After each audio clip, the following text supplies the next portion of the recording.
It is football happy hour on CBS Sports HQ. I'm Chris Hassel. NFL free agency beginning 3 weeks from today. Our Patrick Walker put together a list of the top offensive free agents. You can read it on CBSSports.com.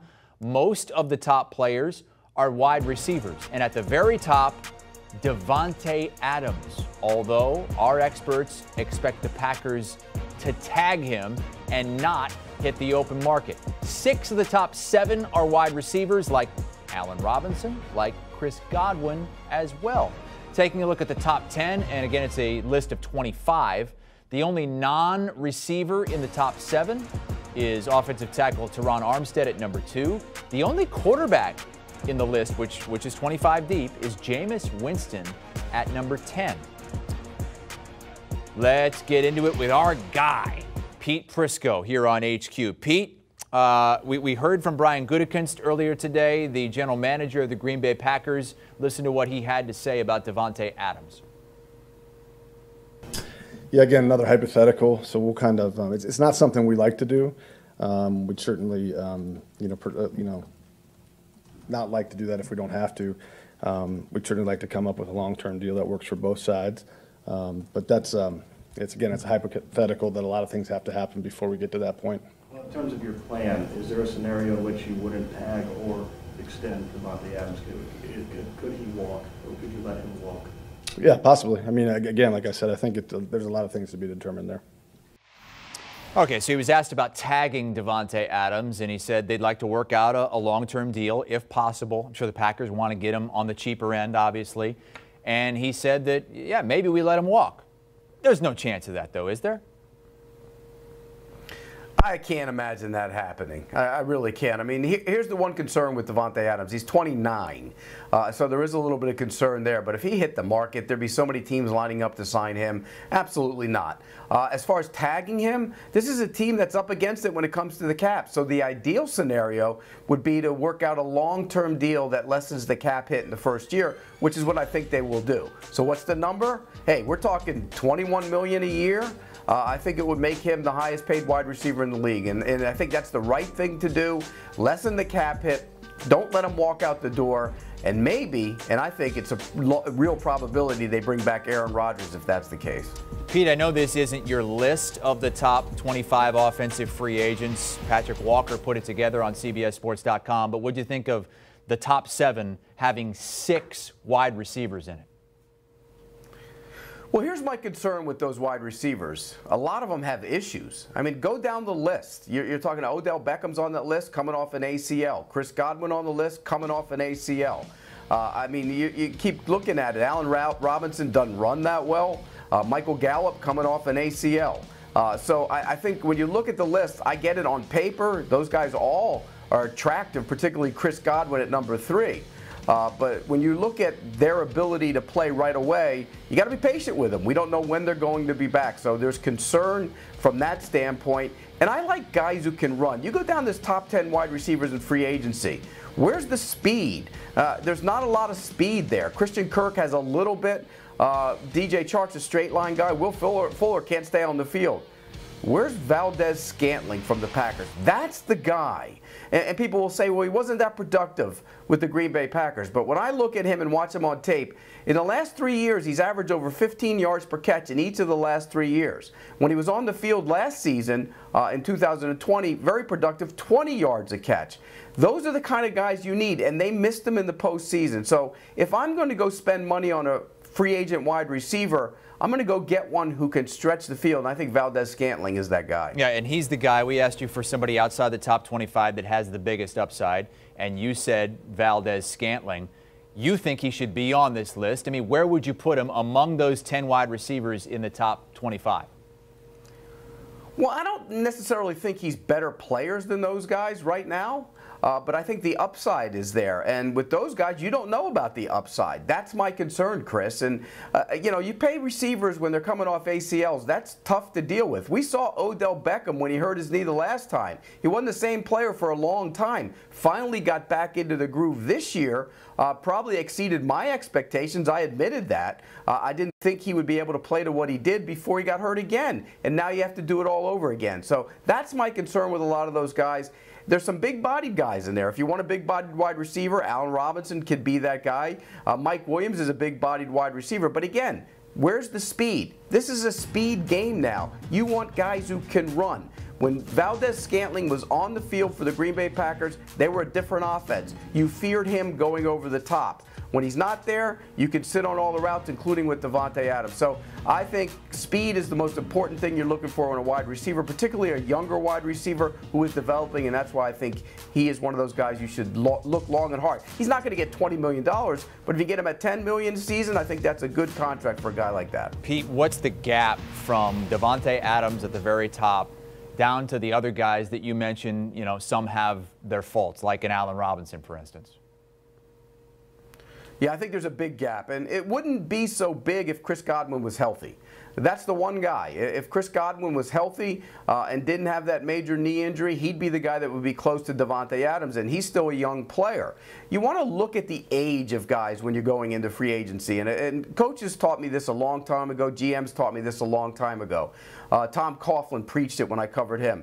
26, 27, those are the age years you want for your free agents. They are in their prime. That means their best football is coming. When you sign a guy who's 29, 30, 31, his best football has already been played, so you're paying him for stuff that he did for another team. So you got to look at the guys who are ascending rather than guys who might be descending. Now, there are exceptions to that rule, obviously, and we saw that play out.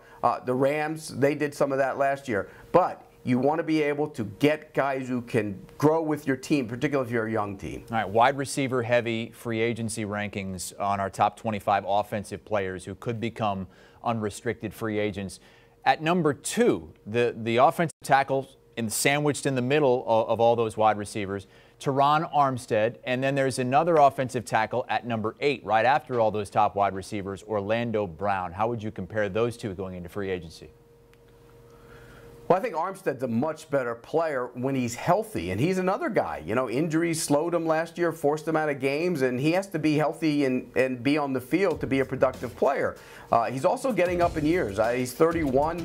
That's a concern. He's a much better player in my mind than Orlando Brown when he's healthy and on the field. But again, you're paying a guy up in the years.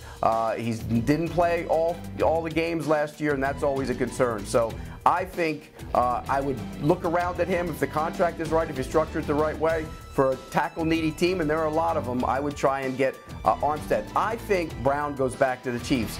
They paid a big price to go get him. They traded a first-round pick. So I think you have to make sure you keep him. You can't just get him on a one-year rental. I think he goes back to the Chiefs. Armstead blocked part of last season for Jameis Winston in New Orleans. Winston is a free agent. And at number 10 on this list, Pete, the only quarterback in our top 25 offensive players. Yeah, and in talking to GMs and personnel people from quarterback-needy teams, they're not happy about the pool that's out there. And I'm not just talking about in free agency, but I'm also talking about in the draft class. It's not a great year to need a quarterback, which is why there is so much talk and attraction about possibly prying a guy like Russell Wilson or Aaron Rodgers away. And Deshaun Watson, if he cleans up his stuff, could be a very attractive option for a lot of teams. But Jameis Winston's interesting. I think he's going to go back to New Orleans. I think they'd like to have him back. When he was there, he seemed comfortable. Now, I know, Sean Payton's not there anymore, but I think this is an example of a guy who got new life with a new team, and that's a good team still. They have some age creeping in at some spots, but I think if he's smart, he goes back. Remember, Michael Thomas will be back next year. If I were him, I would go back to New Orleans to be the starting quarterback for the Saints and try and win that division. We just saw the list of free agent quarterbacks in the NFL and some of the top draft prospects. Pete, who would you put number 2 among the free agent quarterbacks? We asked Brady Quinn and Danny Cannell the other day. I was surprised to see Brady put Cam Newton as his number 2 free agent quarterback. Yeah, I mean, look, if you're playing one of those guys on that list, you have problems. Let's be honest about it. If it's Teddy Bridgewater, he showed last year he can't lead an offense that had a ton of talent. He's a dinker and a dunker. If Fitzpatrick, Washington wants to move on from him. That tells you what you need to know about him. Taylor lost his job to Davis Mills, and Cam Newton was a disaster. I don't want any of them, I'll be honest with you.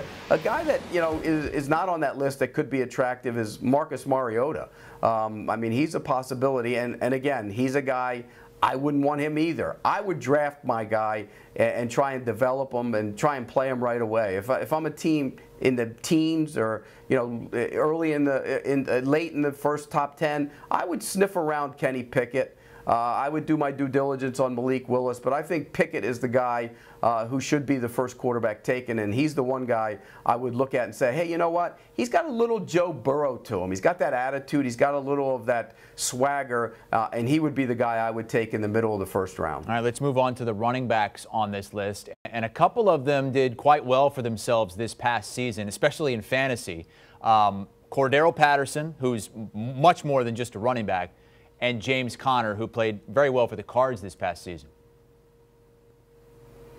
Yeah, I'm staying away from those guys. And the reason I'm staying away from those guys is they got wear and tear on their body, and this draft is loaded with running backs. Now, if you get them for a decent deal, a cheap deal, that's okay.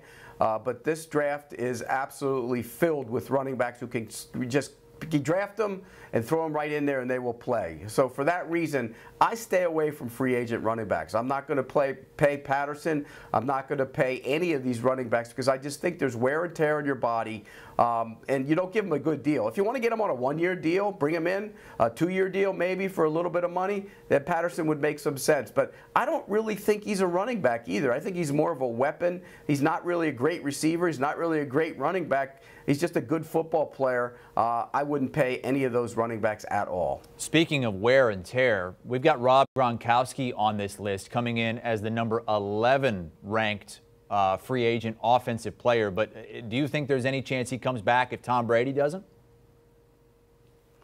I don't. I think he's going to retire now that Tom Brady's retired, or at least has said he's retiring, and I think Gronk's going to go with him. But I will say this, it's a pretty good tight end class in free agency. You know, Gronkowski is a first ballot Hall of Famer, one of the greatest tight ends ever, as you can see by those numbers. But there aren't any of those guys on this list. But there are some good, productive tight ends in the free agent market. I think Mike Gesicki from the Dolphins will get a lot of action because he's one of those hybrid free, wide receiver type tight ends who can be split out and create some mismatch problems. I think Dalton Schultz from the Cowboys is another one, and that's an interesting decision what they're going to do with him. They don't have the ability to tag him, so I think he's probably going to hit the market. And there's some young, unproven tight ends, guys who were drafted high and haven't worked out. And, you know, O.J. Howard's one of them. And I think, you know, when you look at Tampa, he just hasn't worked out in Tampa, but he's got a lot of raw ability. So the tight end class is pretty good in free agency. It's really good in the draft. So I don't think you're going to see a lot of teams panic there. They can wait. If you don't get one of the top tight ends in free agency, there's some good ones in the draft. And we usually pick apart your power rankings. How's this? You get a chance to pick apart some other people's rankings. That's Patrick Walker's list of the top 25 offensive free agents. You can read the whole thing on CBSSports.com. Thank you, Pete. Pete, every now and then, can be heard on the Pick Six podcast. Will Brinson is the one constant. And the latest podcast, they go in depth. Will and John Breach on the top 25 offensive free agents. Up next. Do you want a sports network that delivers everything that matters about the game? The highlights, the picks, the instant analysis, no yelling, no fake debates, no politics. Hit the subscribe button and never miss a moment.